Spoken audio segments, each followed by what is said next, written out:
5 ఏళ్ల కిందట మా ఆయనకి ఏమీ లేదు.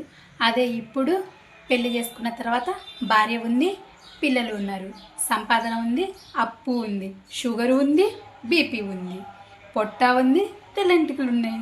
దీనన్నిటికీ కారణం ఎవరు? నేను మాత్రమే. వీటన్నిటికీ కారణం ఎవరు?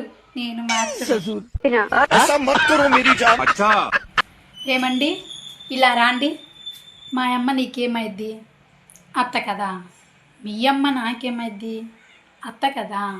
ఈ ఇద్దరు అత్తల మధ్య తేడా ఏంటో చెప్పనా?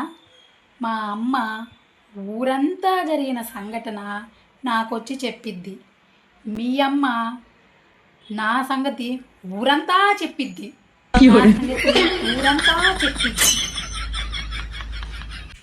ఏమైంది అట్లున్నావు? మామేమన్నా అన్నాడా? చెప్పు, ఏమైంది? ఏం లేదక్క, నిన్న ఆయన 2 కేజీలు చేపలు తెచ్చి ఫ్రెష్గా వండు అని చెప్పిపోయిండు.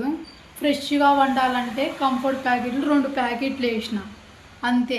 బట్టలన్నీ సర్దుకొని పుట్టింటికి పోవాలని, బట్టలన్నీ సర్దుకొని పుట్టింటికి పోవాలి అని. అరే ఇట్లారా, ఫ్రిడ్జ్ డోర్ది మళ్ళీ క్లోజ్ చేయి, మళ్ళీ ఓపెన్ చేయి, దాన్ని పట్టుకో.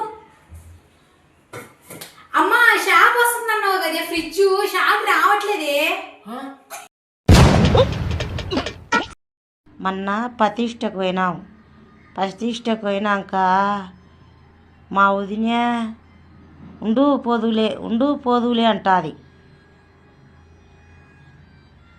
2 రోజులు ఉన్నాక 3వ రోజు పని ఎక్కున్నది. ఇంకా కొంచెంసేపు ఉన్నాక వదిలే, మళ్ళీ వచ్చిన బస్సుకు వదిలే, మళ్ళీ వచ్చే బస్సుకు వదిలేని. మా మేనత్ అంటుంది, షాయ్ పోనీలే, మంచికి తూకం పోనీ, ఎవరుళ్ళ కాడ వాళ్ళు ఉండాలా అంటే వచ్చా.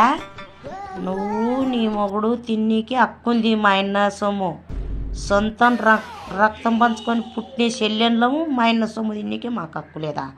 నాకెట్టండాలా? పాన పట్టనే కాలిపోతుంది.